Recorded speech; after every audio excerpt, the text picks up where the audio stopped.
Sarah Martinez adjusted her flight attendant uniform one last time before stepping on a Flight 447. The morning sun streamed through the terminal windows of Denver International Airport, casting long shadows across the departure gate. She had been flying this route between Denver and Los Angeles for 3 years now, but today felt different somehow. Maybe it was the unusual passenger manifest she had glanced at during briefing, or perhaps it was the strange tension she sensed among the crew. At 32, Sarah had seen her share of difficult flights. Drunk passengers, medical emergencies, severe turbulence. She had handled them all with the calm professionalism that made her one of the most respected flight attendants at Mountaineer Airlines. But what her colleagues didn't know was that Sarah carried a secret that could change everything in the right circumstances. 15 years ago, she had been Captain Sarah Martinez of the United States Air Force, flying F-16 Fighting Falcons over the skies of Afghanistan and Iraq. She had completed over 200 combat missions before a training accident damaged her left knee, ending her military career. The transition to civilian life had been difficult, and becoming a flight attendant seemed like the closest she could get to the skies she loved so much. As passengers began boarding, Sarah noticed 4 men traveling together, but sitting separately throughout the cabin. They were all middle-aged, wearing casual clothes, but something about their body language set off alarm bells in her mind. Years of military training had taught her to read people, to spot potential threats before they materialized. These men moved with purpose, their eyes constantly scanning the cabin, taking note of exits and crew positions. The captain for today's flight was Mike Thompson, a veteran pilot with over 20 years of commercial flying experience. During the pre-flight briefing, Sarah had considered mentioning her observations about the 4 passengers, but decided against it. She had been wrong before, and pointing fingers at innocent travelers based on gut feelings wasn't professional. Flight 447 pushed back from the gate, right on schedule, at 8:15 a.m. The Boeing 737-800 carried 147 passengers and 6 crew members. As they taxied toward the runway, Sarah performed her safety demonstration with practiced efficiency, but her attention kept drifting to the 4 suspicious passengers. They weren't watching her presentation like most travelers did. Instead, they seemed to be timing something, checking their watches and exchanging subtle glances. During takeoff, Sarah noticed one of the men, a tall, thin individual with graying hair sitting in 12, had his hands clenched tightly, not from fear of flying, but from what appeared to be nervous anticipation. His 3 companions were scattered throughout the cabin, one in first class, one in the middle section, and one near the rear emergency exit. The flight reached its cruising altitude of 35,000 feet without incident. Captain Thompson's voice came over the intercom, announcing clear skies and an on-time arrival in Los Angeles.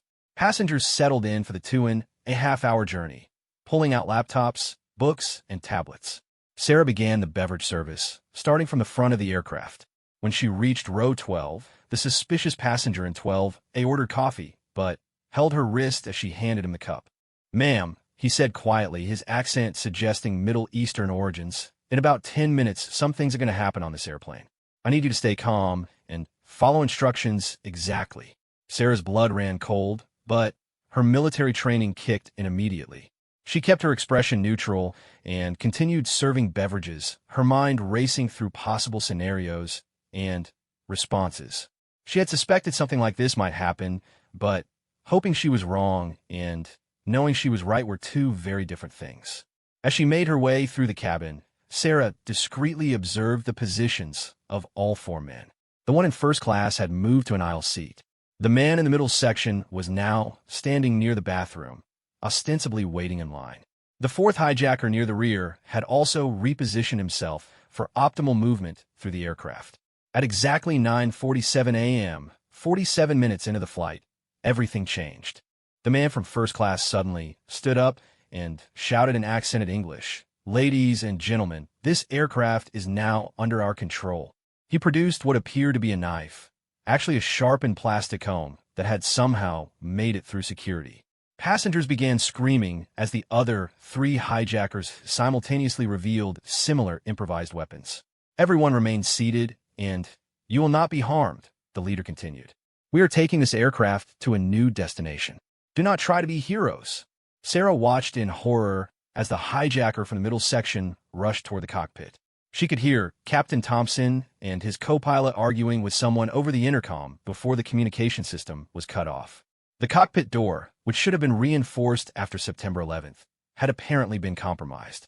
Passengers were crying, praying, and trying to call loved ones on their cell phones, though at cruising altitude, most calls wouldn't connect. Sarah knew she had perhaps minutes before the hijackers gained complete control of the aircraft and its passengers. The man who had warned her earlier, apparently the group's leader, pointed directly at her. "You, flight attendant, come here now." Sarah walked toward him, her mind calculating distances, angles, and possibilities.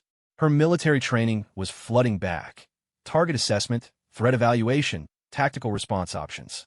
But she was outnumbered 4-1, armed only with her knowledge and experience. "What is your name?" the hijacker demanded. "Sarah," she replied, keeping her voice steady. "Sarah, you will help us maintain order on this aircraft. Tell your passengers to remain calm and seated. We do not wish to hurt anyone, but we will if necessary." As Sarah looked into his eyes, she saw something that chilled her more than his threats. This wasn't about money or even politics. These men had the look of people who expected to die today. They weren't planning to land this aircraft safely anywhere. "Where are you taking us?" she asked. The hijacker smiled grimly. "That is not your concern. Your concern is keeping these people quiet while we complete our mission." Sarah's mind raced through her options. The cockpit was compromised, meaning the pilots were either dead, injured, or being forced to fly according to the hijackers' instructions. The passengers were terrified and looking to the crew for guidance. Her fellow flight attendants were scattered throughout the cabin, equally shocked and unprepared for this situation. But Sarah Martinez wasn't just any flight attendant. She was a former combat pilot who had faced enemy fire over hostile territory. She had been trained to think clearly under extreme pressure, to assess impossible situations, and find solutions where none seemed to exist. As she stood there facing the hijacker leader, Sarah began to form a plan. It would be dangerous, potentially fatal, but doing nothing would almost certainly result in the deaths of everyone aboard Flight 447. The hijacker who had stormed the cockpit emerged and whispered something to his leader. Sarah caught fragments. Pilots secured, course change initiated, target confirmed. Her worst fears were being realized. This wasn't a traditional hijacking where the goal was to land somewhere and make demands. These men intended to use Flight 447 as a weapon, just like the terrorists had done on September 11th. Looking around the cabin, Sarah saw fear, panic, and helplessness in the faces of 147 innocent people. There were families traveling together, business travelers heading to important meetings, young people starting new chapters in their lives. In the fifth row, she spotted an elderly woman clutching a photograph, probably of grandchildren she was going to visit. "Sarah," the hijacker leader said, "you will now make an announcement to the passengers. Tell them we are diverting to Mexico City due to a mechanical emergency. Tell them to remain calm and that we will be landing shortly." She took the intercom handset, knowing that whatever she said next could determine whether these people lived or died. The hijackers had made a critical mistake. They assumed she was just a flight attendant who would follow orders out of fear. They had no idea who they were really dealing with. "Ladies and gentlemen," Sarah began, her voice steady and authoritative, "this is your senior flight attendant. We are experiencing an unusual situation, but I want everyone to remain calm and listen carefully to my instructions." As she spoke, Sarah's eyes scanned the cabin, taking note of potential allies among the passengers. She spotted two men who looked like they might be military or law enforcement based on their posture and alertness. There was also a group of college-aged athletes who appeared strong and coordinated. The hijacker leader nodded approvingly as Sarah delivered what he thought was his message of compliance. But Sarah was actually doing something entirely different. She was preparing for war. Years of military training had taught her that when facing an enemy with superior numbers, success depended on three factors: surprise, speed, and precise execution. She would need all three if she was going to save Flight 447 and everyone aboard. The aircraft suddenly banked sharply to the left, confirming Sarah's worst fears. They were no longer heading toward Los Angeles. Whatever target these hijackers had selected, they were now flying directly toward it. Time was running out, and Sarah Martinez, combat veteran, former fighter pilot, and now the last line of defense for 153 souls at 35,000 feet, prepare to take back control of her aircraft. The real fight was about to begin. Sarah finished her announcement and handed the intercom back to the hijacker leader, but not before pressing a specific sequence of buttons that would be meaningless to him, but crucial to her plan. During her Air Force days, she had learned that communication systems on commercial aircraft shared certain similarities with military planes, and she had just activated a backup frequency that might be monitored by air traffic control. Very good, the hijacker said, apparently satisfied with her compliance. Now you will sit in the front row and help us maintain order. Remember, any attempt to interfere will result in the deaths of innocent passengers. As Sarah moved toward the front of the cabin, she caught the eye of one of the passengers she had identified as potentially military. He was a muscular African-American man in his early 40s, sitting in row 8. When their eyes met, she used a subtle hand signal that any former military personnel would recognize, a request for assistance. His almost imperceptible nod told her he understood. The hijacker guarding the cockpit doors suddenly called out in Arabic to his leader. Sarah's knowledge of the language was limited, but she caught enough to understand they were discussing their timeline and target. The words federal building and noon sent a chill down her spine. Looking at her watch, Sarah realized it was now 10:15 a.m. If these terrorists were planning to crash into a federal building at noon, they gave her less than 2 hours to retake the aircraft.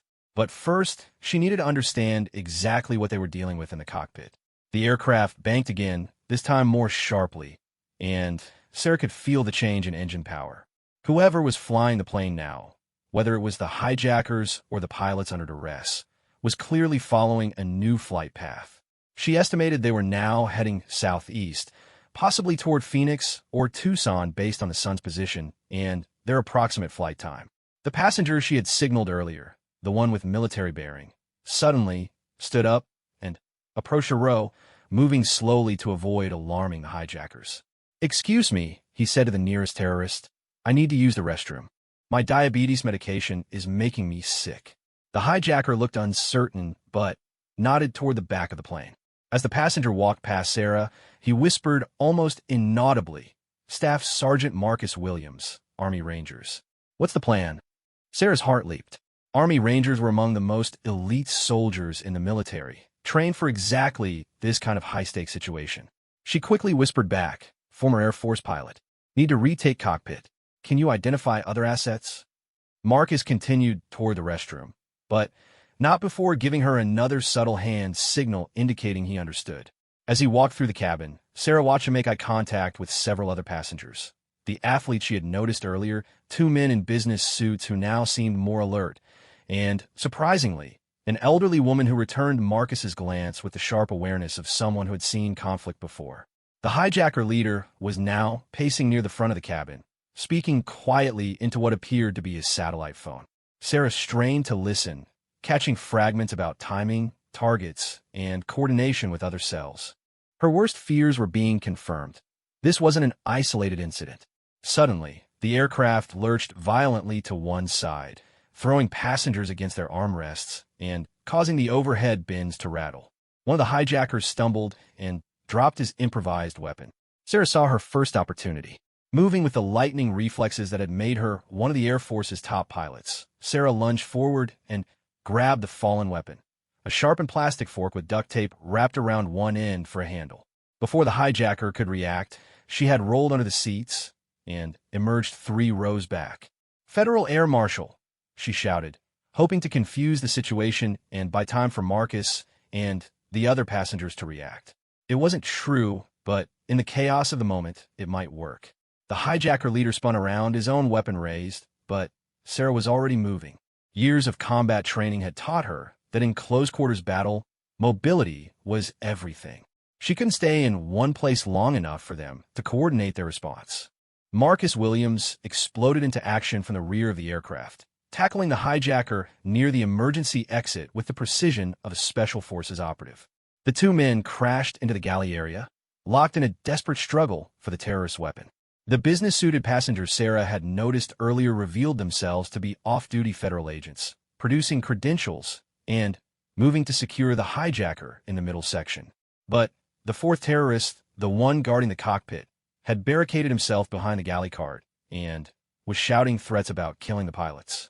"Everyone stay down," Sarah commanded, her voice carrying the authority of someone accustomed to being obeyed in life-or-death situations.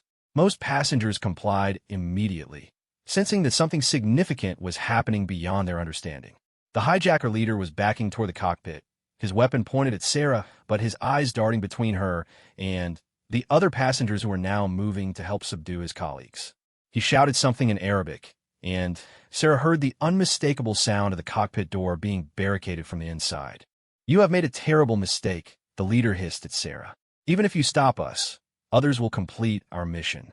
This aircraft is just one of 5. Sarah's blood ran cold. 5 aircraft meant potentially thousands of innocent lives at risk. But right now, she could only focus on saving the 153 people aboard Flight 447. The terrorist leader suddenly lunged at Sarah with his weapon, but she was ready. Her Air Force training included extensive hand-to-hand combat, and she sidestepped his attack while bringing her knee up into his solar plexus. As he doubled over, she grabbed his wrist and twisted until he dropped the sharpened comb. But the real problem was still behind the cockpit door. Sarah could hear shouting and what sounded like a struggle inside. If the hijackers had taken control of the aircraft's flight systems, they could potentially lock out any attempt to regain control. Marcus Williams appeared at her side, breathing heavily but grinning. 3 down, 1 to go. "But that cockpit door is going to be a problem." "Not necessarily," Sarah replied, her mind already working through the technical challenges. "I'm a pilot, was a pilot. If I can get in there, I might be able to land this thing safely. It's been 15 years since I've flown anything more complex than a Cessna, and never a commercial airliner this size. But it's our best shot." One of the federal agents joined them, zip-tying the unconscious hijacker leader. "Agent Davidson, FBI.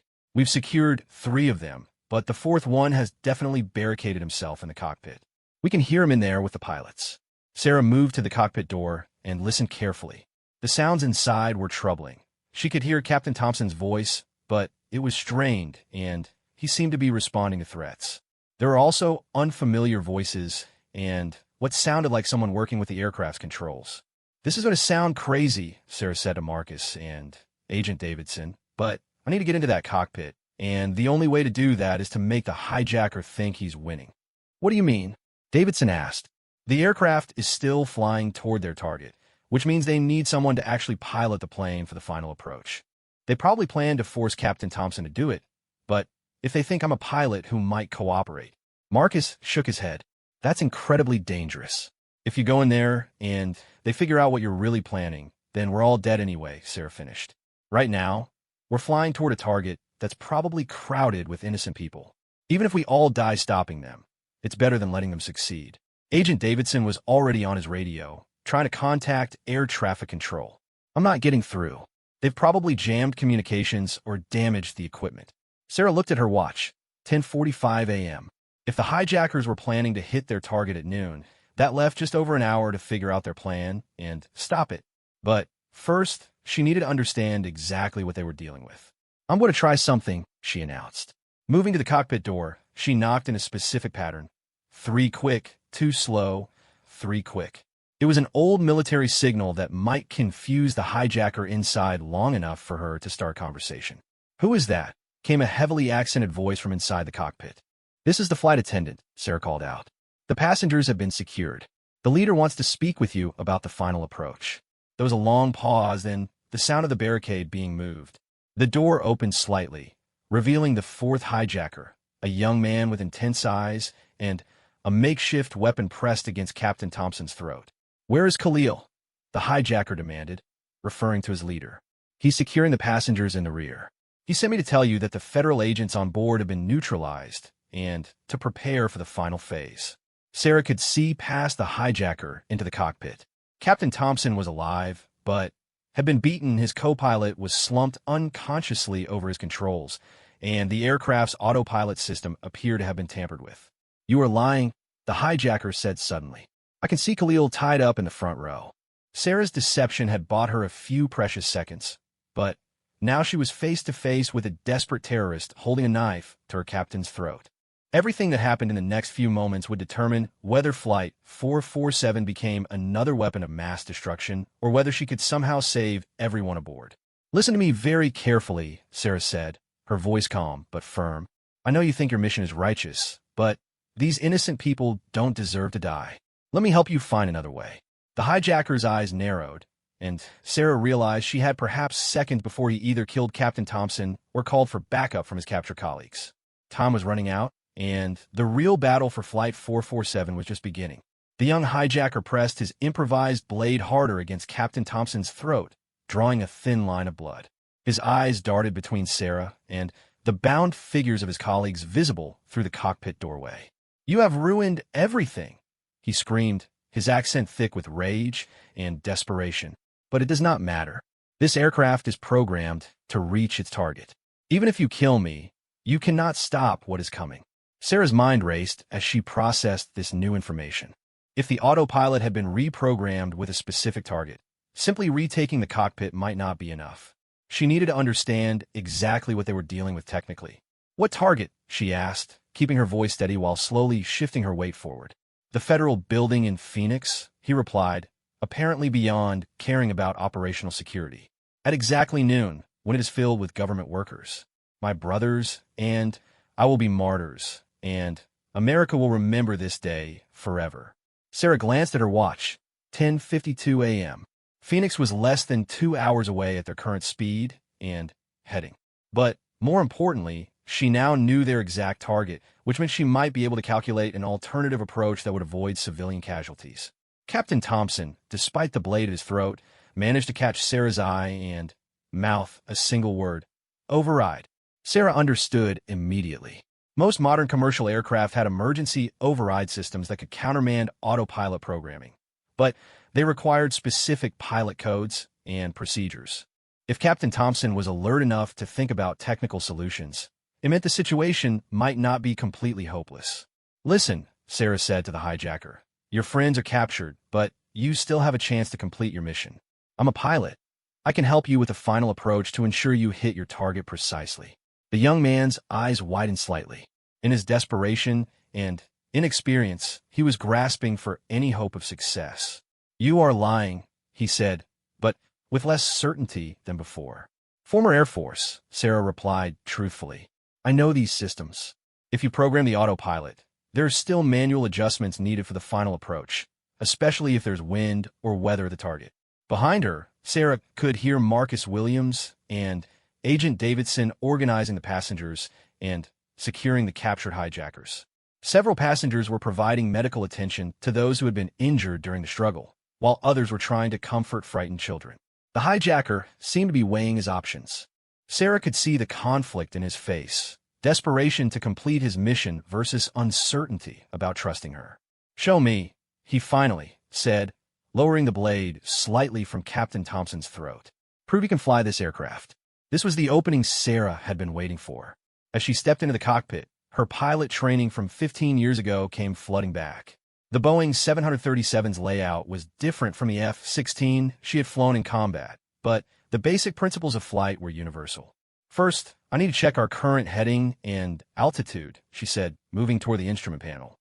The hijacker followed her movements carefully, but he was clearly out of his depth with the technical aspects of aviation. Sarah quickly scanned the controls and felt her heart sink. The autopilot had indeed been reprogrammed, and the aircraft was locked onto a heading that would take them directly to downtown Phoenix. Worse, the hijacker had somehow disabled several safety systems and communication arrays. But Captain Thompson had been right about the override system. Sarah could see the emergency controls, but activating them would require her to distract the hijacker long enough to input a complex sequence of commands. "The wind conditions are going to be a problem," she announced, making up technical details while studying the actual flight systems. "We're coming in from the northeast, but Phoenix typically has strong crosswinds this time of day. If we don't adjust our approach angle, you'll miss your target by several blocks." The hijacker leaned forward, interested despite himself. "What must be done?" "I need to access the navigation computer," Sarah replied, moving toward a panel that would put her within reach of both the override controls and the hijacker himself. "But I'll need both hands free to make the calculations." For a moment that seemed to last forever, the young terrorist considered her request. Sarah could almost see him weighing the success of his mission against the risk of trusting her. Finally, He stepped back slightly, though he kept his weapon ready. "Make it quick. And remember, if you try anything, I will kill the captain first, then as many passengers as possible." Sarah nodded and began working at the navigation panel. With her left hand, she started entering legitimate flight calculations that would be visible on the display screen. But with her right hand, hidden from the hijacker's view, she began inputting the override sequence that Captain Thompson had referenced. The process was more complex than she had hoped. Modern aircraft security systems required multiple authentication steps to prevent exactly this kind of unauthorized access. She needed biometric confirmation, pilot codes, and emergency authorization numbers. "What is taking so long?" the hijacker demanded, growing agitated. "Weather data is updating slowly," Sarah replied, continuing to work through the override sequence. "We need precise information for the final approach." Suddenly, Captain Thompson slumped forward, apparently losing consciousness for blood loss. The hijacker's attention was momentarily diverted, and Sarah saw her chance. She completed the override sequence and simultaneously lunged toward the terrorist.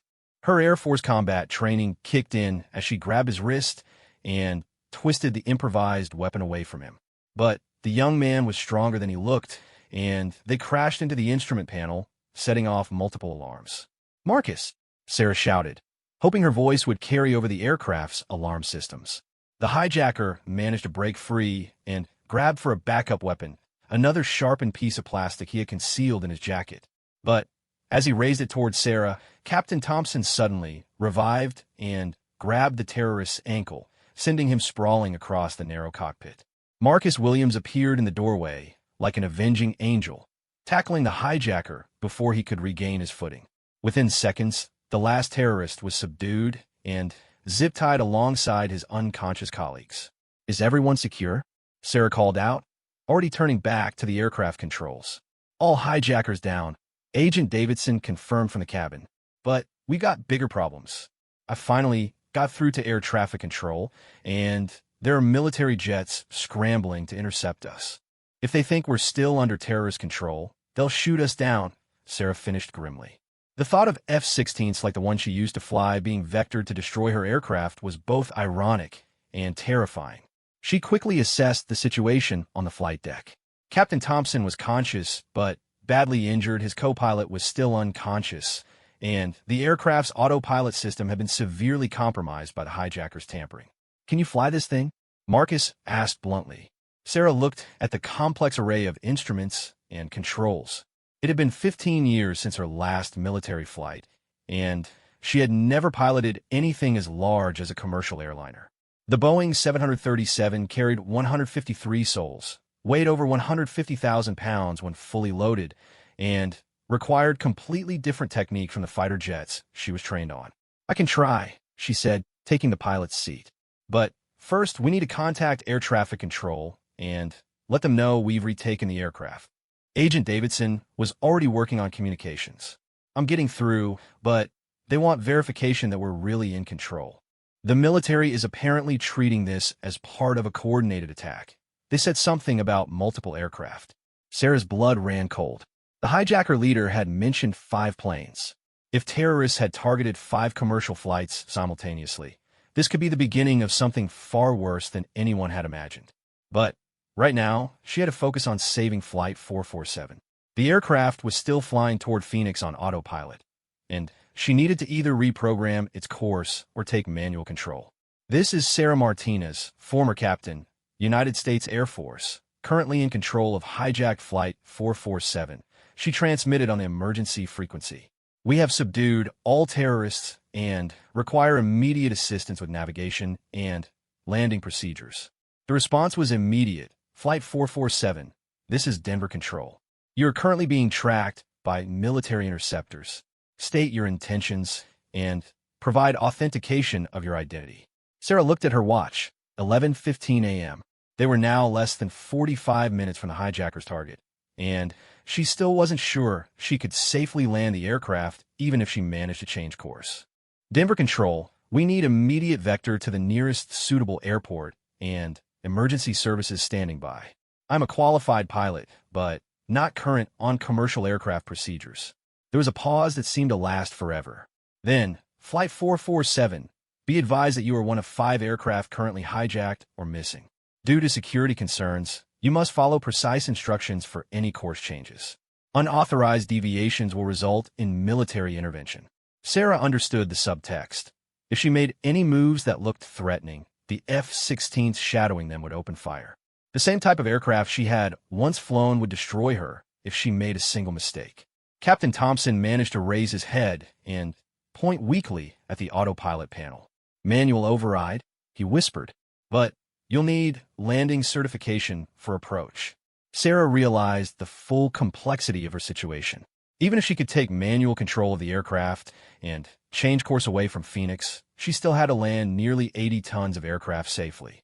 And she had to do it while military jets watched her every move, ready to shoot down Flight 447 if they suspected it was still under terrorist control.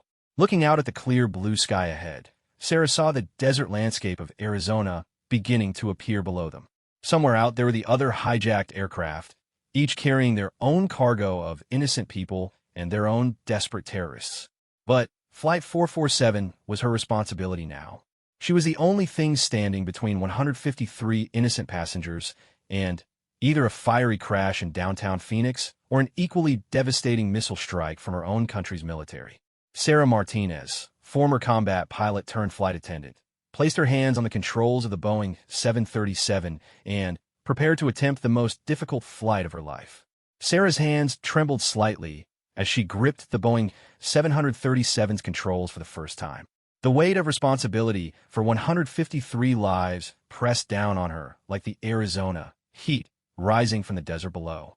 Through the cockpit windscreen, she could see 2 F-16 Fighting Falcons, aircraft identical to the one she had once flown, maintaining formation just off their wingtips. Flight 447, this is Colonel Richard's 162nd Fighter Wing, came a crisp voice over the radio. I need you to understand that any deviation from approved flight paths will be considered hostile.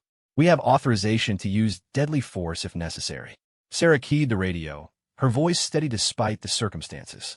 Colonel Richards, this is former Captain Sarah Martinez, Air Force Service number 2847 Golf, Delta 7.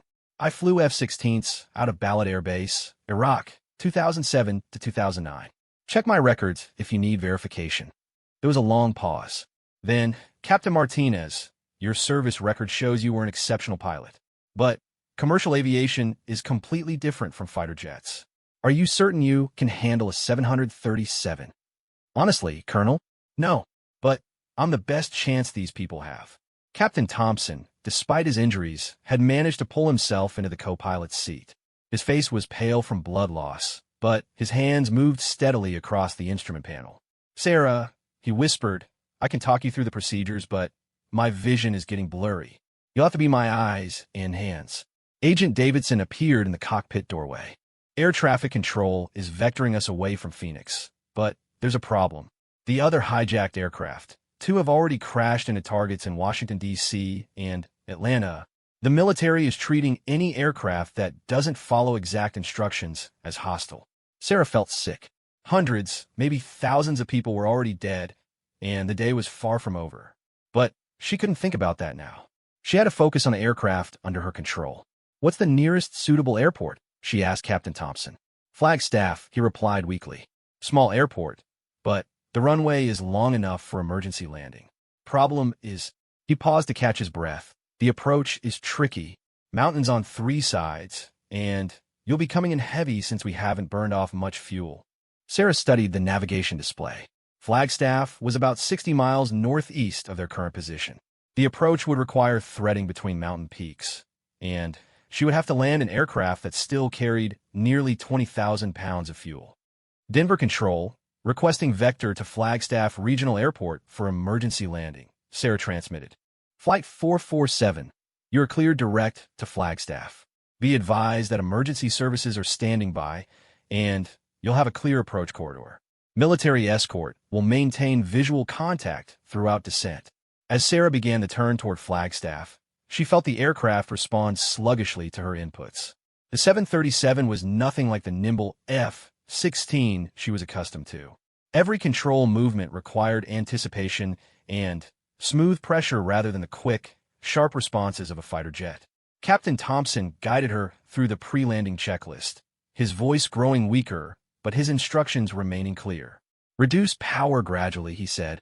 The 737 doesn't like rapid changes. Maintain your glide slope, and remember, you're landing a bus, not a sports car. Through the side window, Sarah could see one of the F-16s pulling closer. The pilot was gesturing, pointing toward something ahead.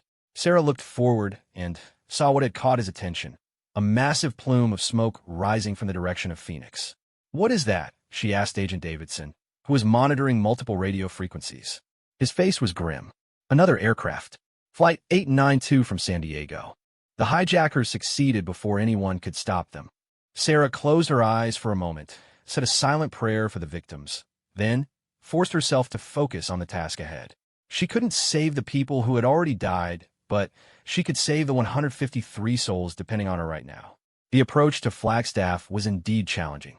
As they descended through 15,000 feet, mountain peaks rose on both sides of their flight path. Sarah had to maintain precise altitude control while managing the aircraft's speed and configuration. "Landing gear," Captain Thompson prompted weakly. Sarah found the gear lever and lowered the landing gear, feeling the aircraft shudder as the wheels extended into the airstream. The added drag required power adjustments that she wasn't entirely familiar with. "Flaps to landing position," Thompson continued.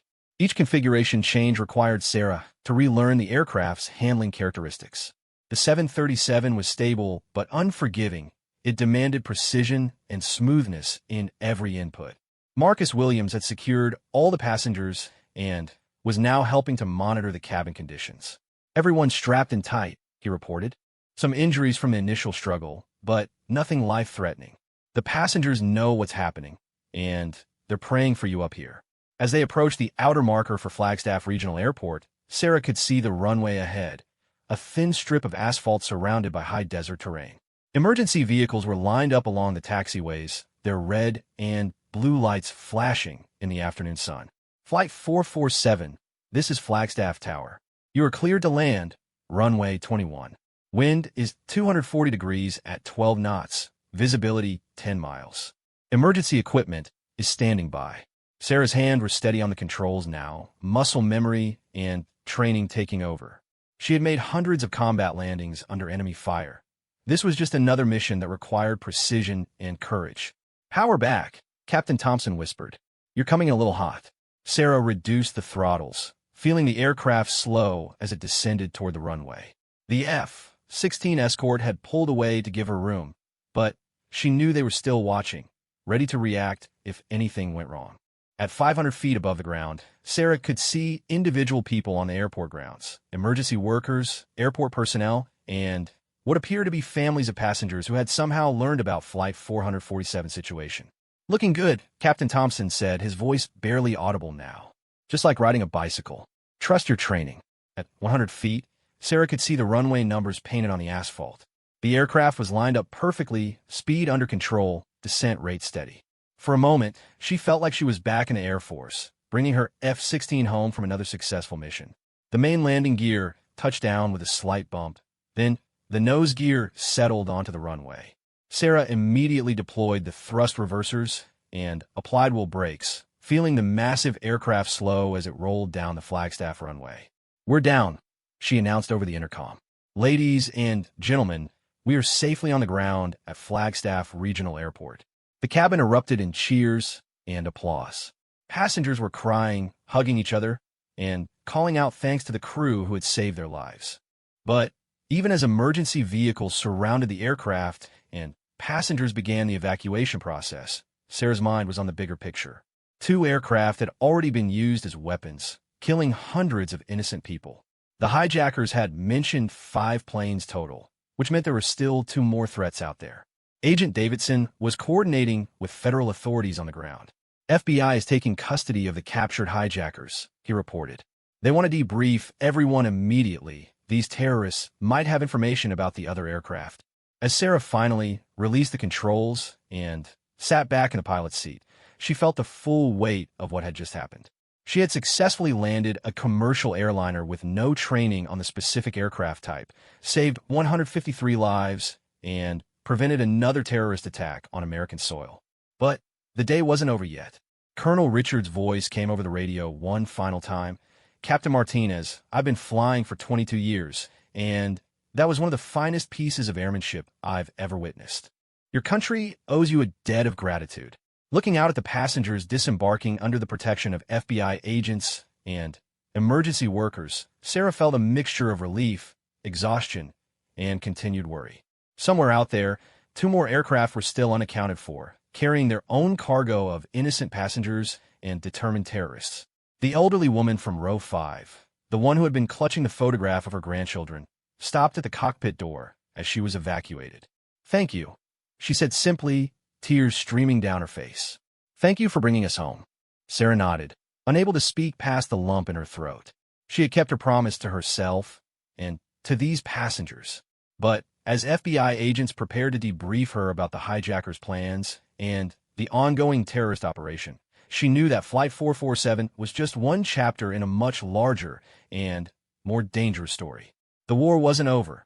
It had just moved to a different battlefield. 3 hours after landing at Flagstaff Regional Airport, Sarah sat in a temporary FBI command center that had been hastily established in the airport terminal. The building buzzed with activity as federal agents, military personnel, and aviation officials worked to piece together the scope of the terrorist plot and locate the remaining hijacked aircraft. Agent Davidson, who had become the lead investigator for Flight 447, placed a steaming cup of coffee in front of Sarah. She had been questioned extensively about every detail of the hijacking, from the initial suspicious behavior of the terrorists to the final moments of her emergency landing. "The information you provided has been invaluable," Davidson said, sitting across from her at a plastic table covered with photographs, maps, and classified documents. "We've identified all 4 hijackers from your flight, and they're part of a larger cell that we've been tracking for months." Sarah looked up from the coffee she hadn't touched. "What about the other aircraft? Have you found them?" Davidson's expression grew grim. "As you know, 2 planes succeeded in their attacks, the federal building in Atlanta and the Pentagon's East Wing in Washington. The death toll from those impacts is still being calculated, but it's significant." He paused, gathering himself. "The 3rd missing aircraft, Flight 623 from Miami to Chicago, was intercepted by military jets over Alabama. The F-16s were forced to bring it down when the hijackers refused to respond to commands and continued toward their target." Sarah closed her eyes, imagining the impossible decision those fighter pilots had faced. She knew from her own military experience that no pilot ever wanted to fire on a civilian aircraft, but sometimes there were no good choices left. "And the 5th plane?" she asked. "Still missing. Flight 1205 from Boston to Los Angeles lost contact about an hour ago somewhere over Colorado. We think the hijackers on that aircraft learned about our response to the other planes and changed their tactics." The weight of the day's events pressed down on Sarah like a physical force. While she had been successful in saving Flight 447, the broader terrorist operation had largely succeeded. Hundreds were dead, the nation's sense of security had been shattered, and 1 aircraft was still in the hands of terrorists somewhere over the American heartland. Marcus Williams appeared at her table, his Army Ranger's uniform now rumpled and stained from the struggle aboard the aircraft. He had spent the past 2 hours providing his own detailed account to military investigators. "They're asking for you," he said quietly. "The Pentagon wants to speak with you directly."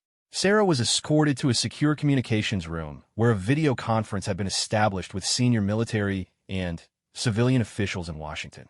On the screen, she recognized the Chief of Staff of the Air Force and several other high-ranking officers she had served under during her military career. "Captain Martinez," said General Patricia Hawkins, the Air Force Chief of Staff, "your actions today exemplify the highest traditions of military service. Your quick thinking and exceptional flying skills saved 153 innocent lives." "Thank you, ma'am," Sarah replied. "But I'm more concerned about Flight 1205. Is there anything I can do to help locate it?" A new voice joined the conversation. Director James Chun of the FBI. "Actually, there is. The hijacker you captured on Flight 447, the one called Khalil, has been talking. He's revealed that the 5th aircraft's target is different from the others. Instead of the government building, they're planning to crash into a major sporting event." Sarah felt her blood run cold. "What kind of sporting event?" "The AFC Championship game in Denver. Kickoff is at 6 p.m. Mountain Time, and the stadium will have over 75,000 people in attendance." Flight 1205 disappeared near the Colorado-Kansas border, which would put about 200 miles from Denver. Looking at the clock on the conference room wall, Sarah saw it was now 4:30 p.m. If the terrorists were planning to attack during the game, they had less than 2 hours to locate and stop the aircraft. "What's the status of a search?" Sarah asked. General Hawkins answered, "We have 8 F-16s and 4 F-22s conducting a grid search over eastern Colorado, but it's a massive area. The aircraft could be flying low to avoid radar, or the hijackers might have disabled the transponder. The problem," Director Chen added, "is that we can't evacuate 75,000 people from the stadium without causing panic and potentially more casualties. We need to find that aircraft before it gets within striking distance of Denver." Sarah studied the map displayed on the screen, her pilot's mind automatically calculating flight times, fuel consumption, and approach routes. Something about the scenario didn't feel right. "What was Flight 1205's original destination?" she asked. "Los Angeles," Agent Davidson replied from behind her.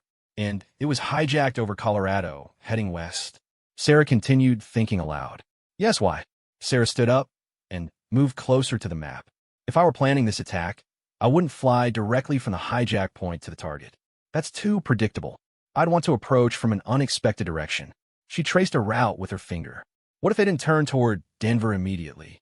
What if they continued west, then circled back to approach from the mountains? It would take longer, but it would be much harder to detect and intercept. General Hawkins leaned forward on the screen.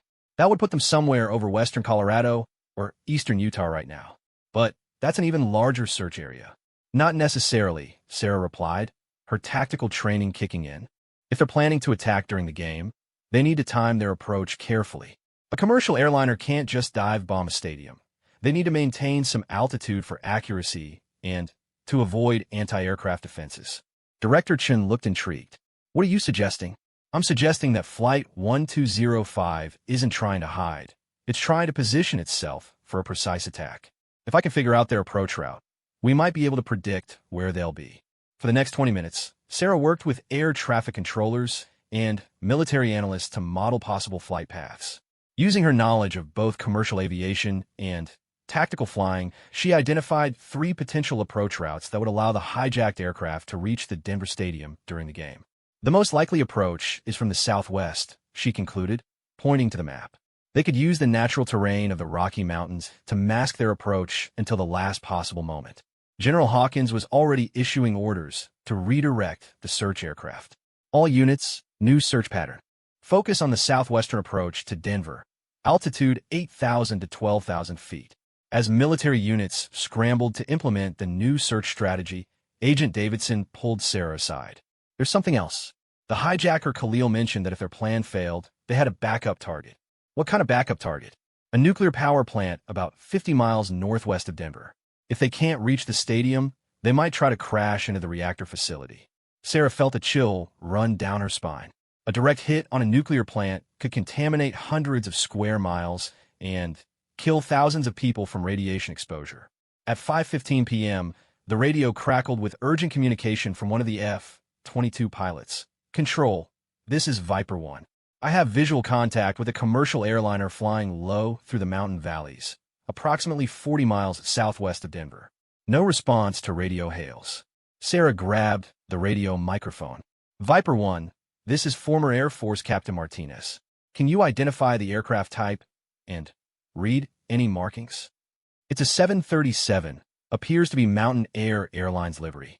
The aircraft is flying erratically, altitude approximately 9,500 feet and descending." "That's Flight 1205, Agent Davidson confirmed, checking his notes. General Hawkins' voice came through the speakers with calm authority. "Viper 1, you are authorized to attempt visual signals to get the aircraft's attention. If they do not respond and continue toward populated areas, you have authorization to use lethal force." Sarah watched the clock tick toward 5:30 p.m. The AFC Championship game would begin in 30 minutes, and 75,000 innocent people were gathering in the stadium, unaware of the deadly threat approaching from the mountains. On the radio, she could hear the F-22 pilot trying desperately to communicate with Flight 1205, "Unknown aircraft, this is U.S. Air Force.